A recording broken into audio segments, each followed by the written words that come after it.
aqui hoje com o pastor Osmar. Seja muito bem-vindo, pastor. Pastor na Igreja da Graça, já há quase 14 anos. Sim. Que isso, pastor. E hoje o senhor está lá em Rocha Miranda. Rocha Miranda, ali na rua Conselheiro Galvão, 1004, esperando todos. Oh, amém. Convite feito aí para você também.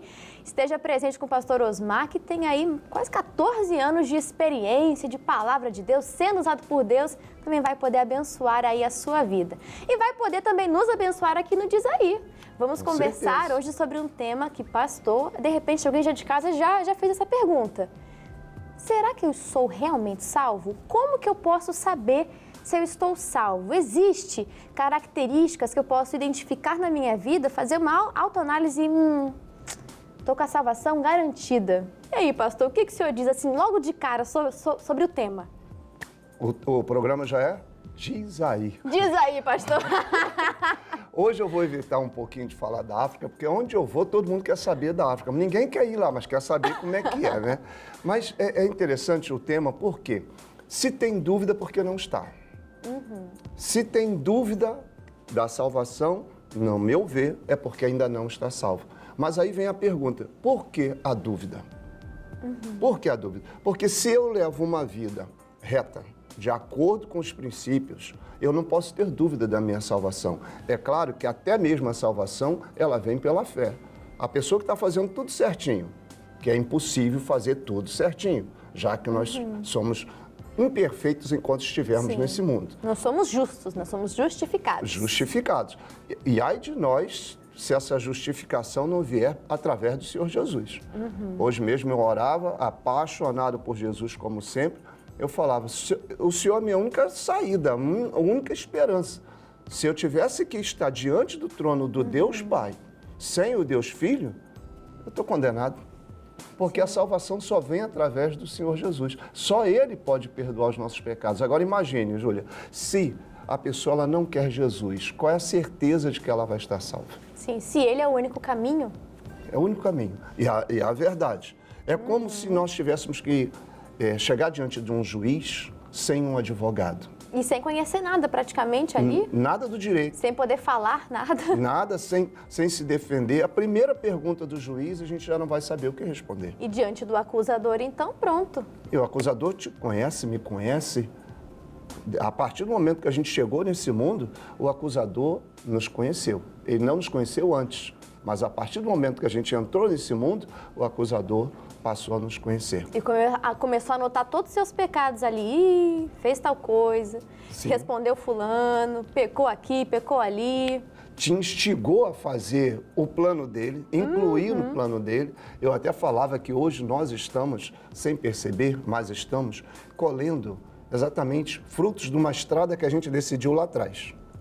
Você está sentado aqui porque você escolheu isso daí.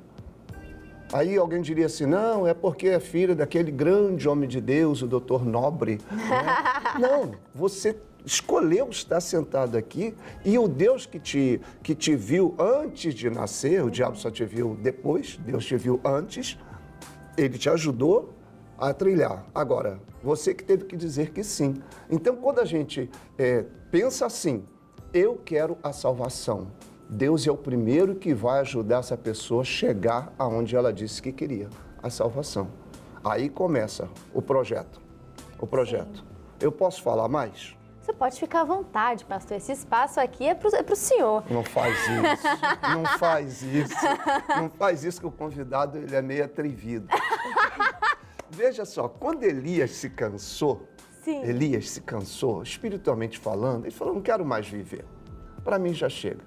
Deus ele fala assim pro Elias, você vai ungir tal pessoa para ser isso, tal pessoa para ser isso, e você vai ungir o Eliseu para assumir o seu lugar. O Eliseu não sabia que ele estava sendo escolhido. Mas olha que coisa interessante. O Eliseu, ele estava arando a terra. Deus sempre chama quem está trabalhando. Preguiçoso não é com ele. Quem está em movimento. Quem está em movimento, tem que estar em ação. Sim. Né? E aí, o que o Eliseu faz? Lavrando a terra com uma junta de bois, olha o que ele fez. Quebrou o arado, sacrificou os bois, se despediu da família e foi seguir o Elias. Onde que eu quero chegar? Se a pessoa não deixar para trás aquilo que ela é apegado, não sei se ela vai estar salva, não. Porque se você não deixar aquilo que de repente você está tão apegado para o reino de Deus, certamente nunca vai vir no seu coração a certeza. Porque o Senhor Jesus falou isso, que a gente precisa deixar pai, mãe, irmãos, isso. Só que vem o pior. O pior não é largar pai e mãe. O pior não é largar campo. Sabe qual que é o pior de tudo? Largar o velho eu? É exatamente negar a si mesmo. Aí pesou. É porque a pessoa ela não tem amnésia, ela sabe o que ela fez no passado, Isso. o diabo também sabe o que ela fez no passado, só que uma vez que essa pessoa desce as águas, sepulta o velho homem, tá morto ali afogado. Sim, ficou. Deus já jogou aquele passado, já jogou os pecados no mar do esquecimento. Só que a pessoa às vezes lembra, ou o diabo fica toda hora relembrando e acusando ela. Só que essa pessoa tem que pegar ali o está consumado Isso. e esfregar na cara dele e falar, olha só, eu sou limpa, eu sou lavada, eu aceitei a Cristo, eu sou uma nova criatura. Aquilo que eu fiz, eu não tinha consciência daquilo, não tinha consciência da palavra, né? Agora, o diabo toda hora, dia após dia, ele vai tentar sugestionar, fazer você lembrar do passado. Aí a pessoa fica apegada àquilo, como o senhor falou, e não consegue olhar para frente, não consegue ver que lá na frente tem a salvação dela, aquilo que Cristo fez por ela. Com certeza. Por isso, até ontem eu estava lembrando de quando eu estava na África, eu não quero falar da África, mas já estou falando da África. Né? Tem um pastor que fala assim, Osmar, só vim falando da África. Eu falo para ele, rapaz, foram uns anos maravilhosos que eu vivi da minha vida. A experiência, né? Experiência. Quanto maior a dificuldade, mais perto de Deus você chega. O Brasil, por exemplo, para nós pastores, é muito mais fácil você pregar aqui na sua língua, com esse povo que você já conhece os costumes, afinal de contas, somos brasileiros. Sim. Esteja eu pregando lá no Nordeste ou em São Paulo, onde for, somos todos brasileiros. Quando chega lá fora, o que acontece? Você tem que respeitar a cultura, você tem que entender idioma, a dificuldade do idioma. O seu inglês já deve estar bem afiado agora, né? Of course. Of course.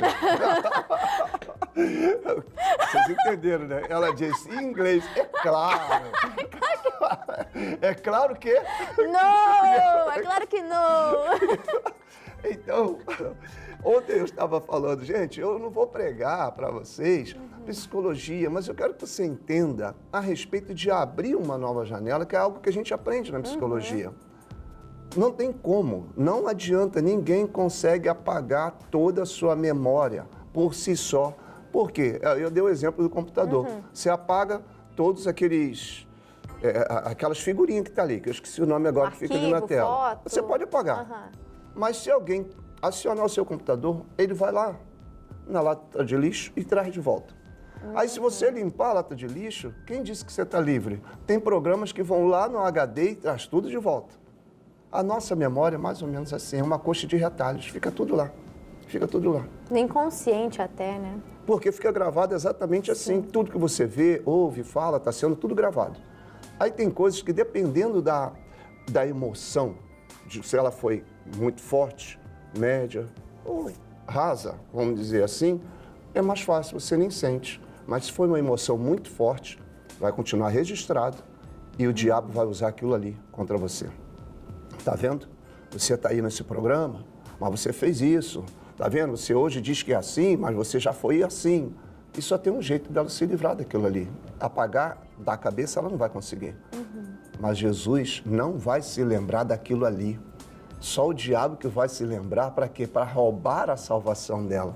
Porque Deus, ele declara, dos vossos pecados não me lembrarei mais. Se a gente for pensar no Antigo Testamento, o pecado, ele era coberto. Então, era como se fosse a sujeira embaixo do tapete. Exato. Ainda estava ali. Mas quando Deus olhava, ele não enxergava a sujeira, porque estava coberto. Mas no Novo Testamento, o pecado é tirado. Então, Sim. não tem mais nada, não tem sujeira embaixo do tapete. Você está limpo, você está lavado pelo sangue de Cristo. Acabou. Você não se preocupe mais com isso. É daí que começa a aparecer a certeza da salvação. Por quê? Nada mais a acusa. Sim. Nada mais. Eu costumo falar para as pessoas que é mais ou menos isso daqui, né? Deus, quando ele olha para nós, ele não olha para nós aqui na frente. Ele olha para nós assim, ó, Jesus na frente. Então, ele nos vê, Deus nos vê através do Senhor Jesus. Como Jesus é limpo, puro, santo, Justo. justo, assim é que Deus nos vê. Porque se fosse o contrário, eu estaria no sal. sal grosso por sinal, estaria ralado, como o pessoal diz. Mas como Deus me vê através do Senhor Jesus, Ele me vê perfeito. Poxa, que privilégio, gente. Que privilégio. Por isso que hoje, quando eu orava, eu falava, Jesus, não me deixa não. O Senhor é a minha única certeza de que eu estou salvo, a única certeza que indo a um julgamento diante do Pai, o Senhor é meu advogado. Se deixar por mim, eu não sei o que eu vou fazer não. O que eu vou responder? Vamos desenvolver ainda mais, a começar respondendo uma pergunta que alguém mandou pra gente, o pastor aqui diante da palavra de Deus, vamos poder ajudar essa pessoa. E essa pessoa é o João. Ele diz que cresceu em uma família cristã e teve como base da sua vida Cristo. No entanto, recentemente uma dúvida tem martelado em sua mente. Será que eu realmente estou salvo? Apesar de frequentar a igreja, participar do ministério, ele sente uma incerteza no seu coração sobre a sua salvação, por ser imperfeito. A palavra nos orienta a sermos imitadores de Cristo, ser santo como Ele é.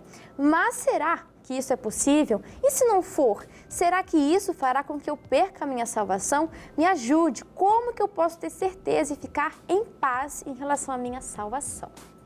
Boa pergunta. Deve ser a dúvida de muita gente. Sim. Porque normalmente a gente se preocupa muito com essa perfeição. Porque o próprio Deus, ele diz andar na minha presença e ser perfeito. Mas Deus nunca falou de ser super perfeito. Deus, o que Ele quiser que nós façamos, Ele já fez. Eu não vou fazer nunca nada que Deus não tenha feito antes.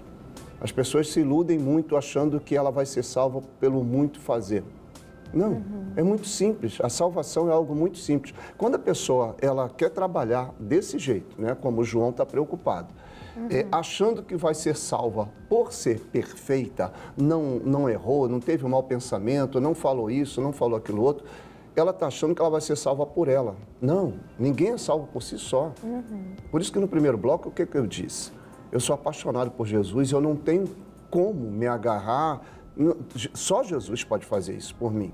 Então, a salvação, ela está mais ligada em estar ligado com Cristo. Quando Martinho Lutero, ele entendeu que o justo viverá pela fé, ele parou, ele pensou, mas então por que eu tenho que pagar punição?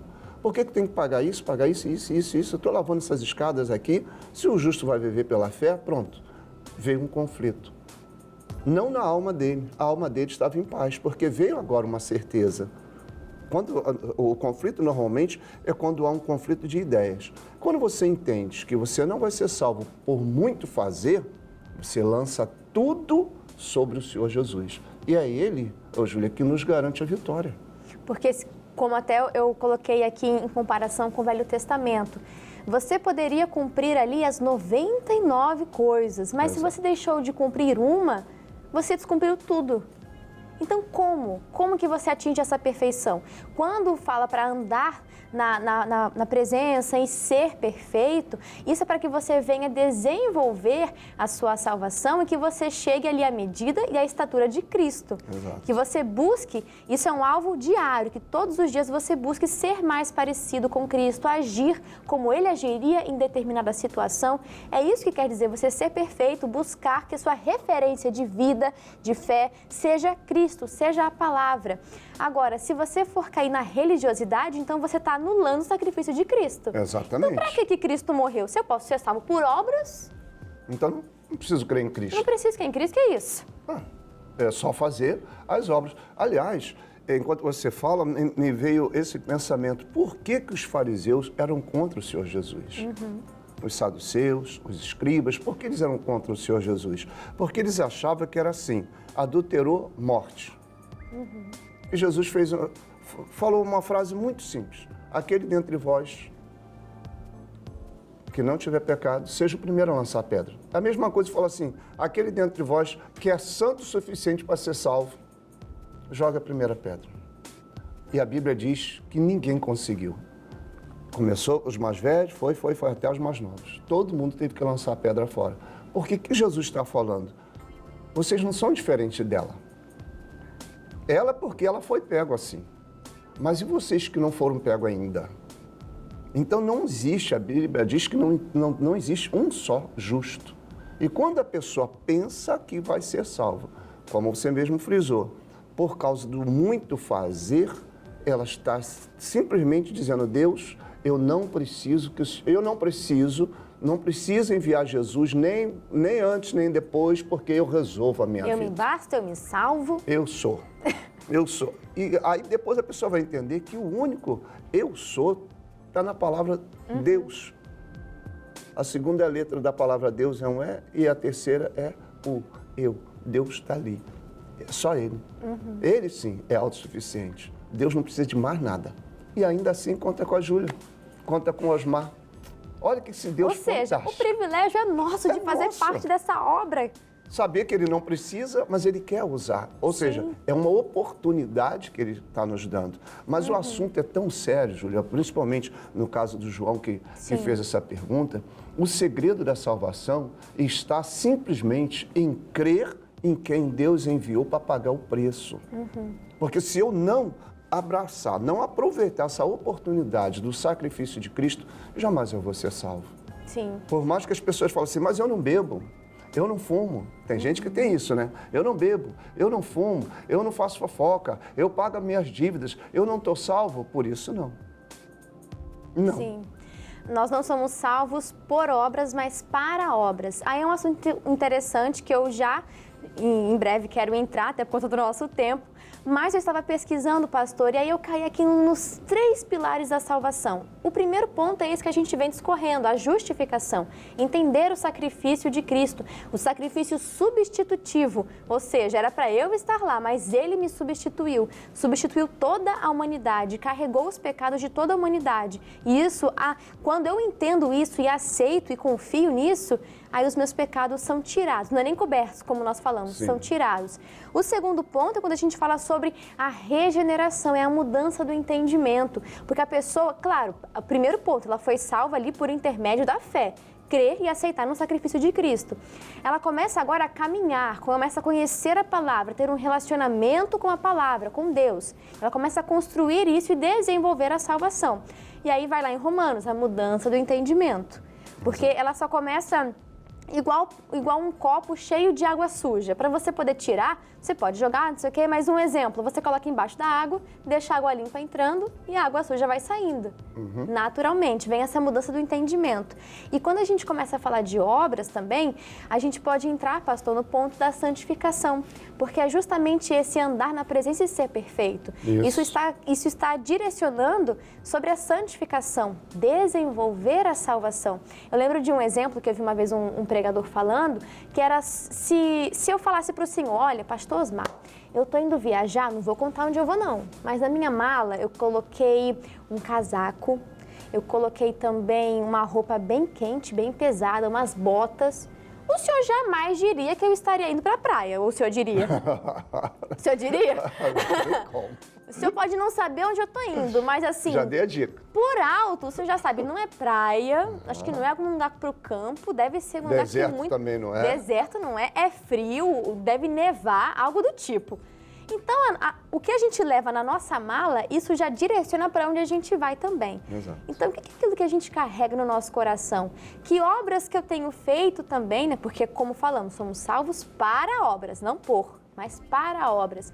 Então, o que eu tenho feito? Será que eu tenho buscado a santificação? O que eu coloco dentro da minha mala que denuncia para onde eu vou? Exatamente. Você concorda? Concordo 100%. Aí, agora o detalhe, né? Para finalizar, não pense você que quando eu dei o exemplo da mulher adúltera, Deus aprova o adultério. Não. Ele perdoou, mas disse, vai e não peques mais. Ou seja, tira essas coisas de dentro dessa mala aí. Isso. Tira essas coisas daí. E é isso que é ser salvo. Saiu dali, ela não poderia nunca mais voltar ao pecado. Senão, a sujeira iria voltar. Ah, mas eu já fui limpo. Foi limpo? Está limpo? Já foi lavado? Não se suja mais não. Aí vem a certeza da salvação. Limpa a mala, porque se o seu destino final é o céu, então na sua mala está cheia de coisas do reino. coisas do Exato. céu, coisas da palavra. E é isso, gente. Você quer ter certeza da sua salvação? Guarde essas chaves no seu coração. Primeiro, esqueça o passado. Você é limpo, você é lavado e comece a desenvolver a sua salvação. Aceite o que Cristo fez na sua vida, que isso te limpa de qualquer pecado, mas também entenda, vai desenvolvendo a sua salvação, conhecendo a palavra e se torna um prazer. Sim. Buscar a santidade se torna um prazer. Pastor, nosso tempo já está se encerrando. Que isso, Tinha muita mas coisa já. ainda pra gente falar. Eu queria falar do Espírito Santo, É. que é o penhor da nossa salvação. Oh, eu queria falar tanta coisa. Mas não deu tempo, gente. Pastor, você vai ter que voltar mais vezes aqui no programa. Com todo prazer eu volto. Com todo prazer. Amém. Alegria toda nossa. E, pastor, de novo, faz aquele convite pra gente. O senhor está lá em Rocha Miranda. Quem quiser estar presente, seguir o senhor nas redes sociais, de repente, fica à vontade. Bem, Rocha Miranda é o endereço mais fácil de você achar. Por quê? Ponto de referência, estação de trem do bairro de Rocha Miranda. A rua Conselheiro Galvão, 1004, é a rua principal de Rocha Miranda. Todos os ônibus têm que passar ali, inclusive o trem tem que passar ali. Então não tem como você errar. É fácil de você achar a gente ali. É Rocha Miranda, todo mundo conhece, mais conhecido como Turiaçu. Então o pessoal de Jorge Turco, Faz Quem Quer, Cajueiro, todo o pessoal daquela redondeza ali, fácil, ao lado da Praça 8 de Maio, ali em Rocha Miranda. Você me encontra ali segunda-feira, quarta-feira, sexta-feira, domingo, principalmente domingo, 8 da manhã e às 18 horas. Parece lá, como diz o carioca, brota lá e toma um café comigo, depois receba a santa palavra do Senhor. Eu tenho certeza que a sua vida vai ser transformada completamente, porque Deus está naquele lugar. Amém. Convite feito. E, pastor, muito obrigada mais uma vez pela presença do senhor. Volte sempre. E você de casa, muito obrigada. Um grande abraço e até a próxima. Fala, pessoal! Você que acompanha o canal CJC e acabou de ver um vídeo do Diz Aí, tenho certeza que você gostou muito. Então deixa já o seu like, escreve aqui nos comentários o que você achou do programa, sua sugestão pra gente também. E aproveita, se inscreve no canal e já ativa o sininho para ficar por dentro de qualquer vídeo novo que a gente colocar aqui. Combinado? Um beijo!